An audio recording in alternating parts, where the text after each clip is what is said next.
Assalamualaikum warahmatullahi wabarakatuh, sahabat cinta Islam Channel. Umat Nabi Muhammad SAW merupakan umat yang diistimewakan oleh Allah Subhanahu wa Ta'ala, melebihi umat-umat Nabi dan Rasul-Rasul terdahulu. Derajat keistimewaan umat Nabi Muhammad SAW ini tidak lain merupakan pancaran kemuliaan Nur Rasulullah Muhammad SAW yang melebihi nabi-nabi dan rasul-rasul terdahulu. Artinya, Rasulullah SAW adalah Rasul yang terpilih di antara nabi-nabi dan Rasul-Rasul lainnya. Jelas saja, Rasulullah SAW mendapatkan derajat mulia di sisinya, melebihi nabi-nabi dan Rasul-Rasul lainnya. Sehingga kemuliaan Rasulullah SAW itu pun merambat kepada umat beliau yang melebihi umat-umat nabi dan Rasul-Rasul sebelumnya. Karena keistimewaan umat Rasulullah SAW di sisi Allah Subhanahu wa Ta'ala, tidak heran banyak nabi dan rasul mengidolakan umat seperti umat Rasulullah SAW. Bahkan sampai ada salah satu nabi yang merasa iri dengan keistimewaan yang diberikan oleh umat Rasulullah SAW. Nabi itu adalah Nabi Adam alaihissalam. Lalu, bagaimana bisa Nabi Adam alaihissalam iri dengan umat Nabi Muhammad SAW? Apa yang membuat Nabi Adam iri dengan umat Nabi Muhammad SAW tersebut? Mau tahu penjelasannya? Simak ulasannya dengan menonton video ini hingga akhir. Sebelum lanjut, bagi kalian yang belum subscribe, silahkan untuk menekan tombol subscribe terlebih dahulu. Aktifkan lonceng notifikasinya. Bagikan video ini kepada teman-teman kalian agar semakin banyak orang yang mendapatkan manfaat dari channel ini. Sahabat cinta Islam Channel, seperti yang pernah dijelaskan oleh Syekh Muhammad Nawawi bin Umar Al-Jawi atau Imam Nawawi Al-Bantani dalam kitabnya Nasoilul Ibad, bab keempat, makalah ke-27, ada 4 hal yang membuat Nabi Adam alaihissalam iri dengan umat Nabi Muhammad SAW. Dikisahkan bahwa Nabi Adam alaihissalam berkata, sesungguhnya Allah Subhanahu wa Ta'ala memberikan 4 kemuliaan kepada umat Nabi Muhammad SAW yang mana Dia tidak memberikannya kepadaku. Pertama, taubatku hanya diterima di kota Mekah.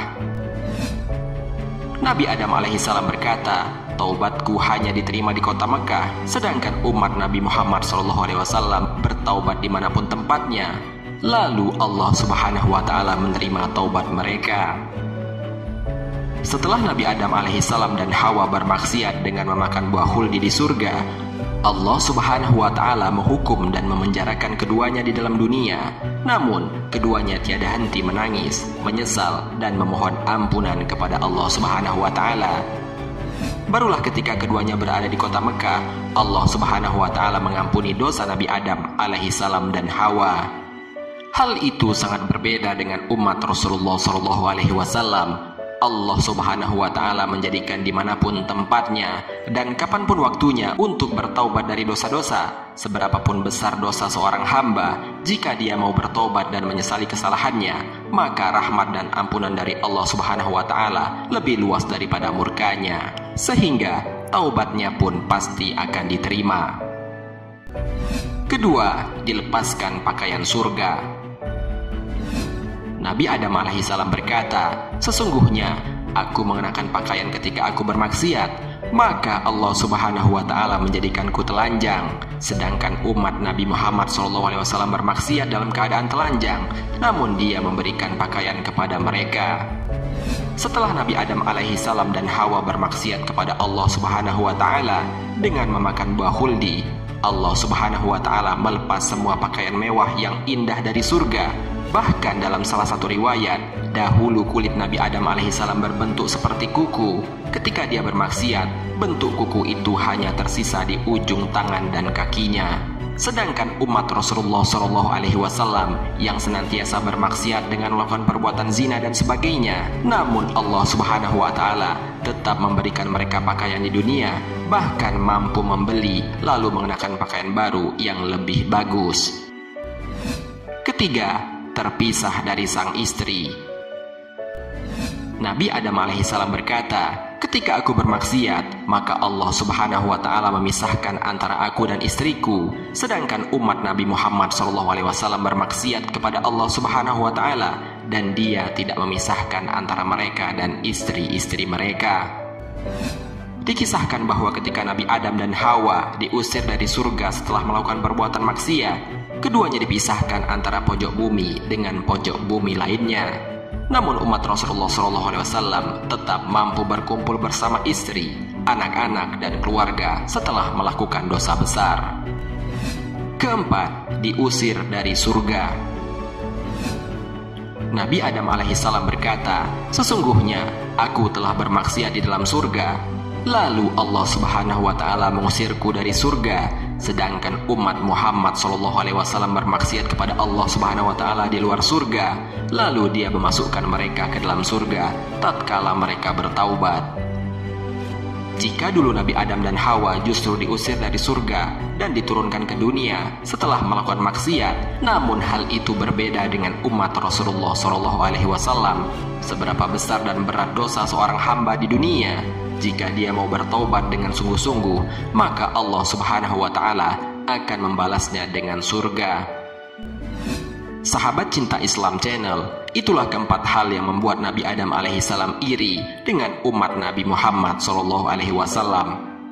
Dari penjelasan video ini hendaknya kita dapat mengambil pelajaran bahwa begitu mulianya kita sebagai umat Nabi Muhammad SAW. Namun yang menjadi pertanyaan bagi kita adalah, apakah kita sadar dengan kemuliaan yang diberikan tersebut? Apakah kita hanya membiarkan begitu saja dengan tidak memperbanyak syukur kepada Allah karena sudah diberikan kesempatan untuk menjadi umat Nabi Muhammad SAW?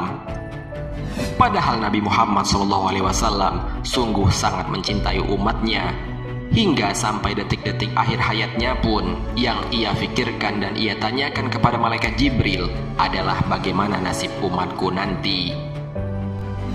Maka dari itu, sudah selayaknya bagi kita untuk lebih mencintai Rasulullah SAW dengan memperbanyak sholawat kepada beliau dan juga melaksanakan ajaran yang sudah beliau ajarkan kepada kita.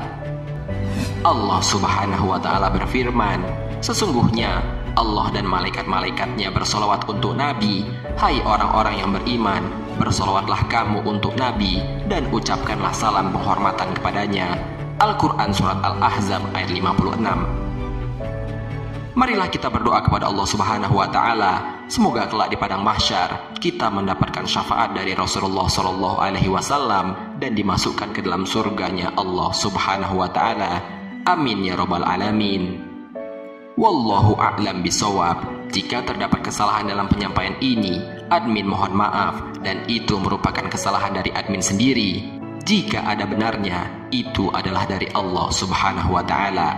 Semoga bermanfaat. Wassalamualaikum warahmatullahi wabarakatuh.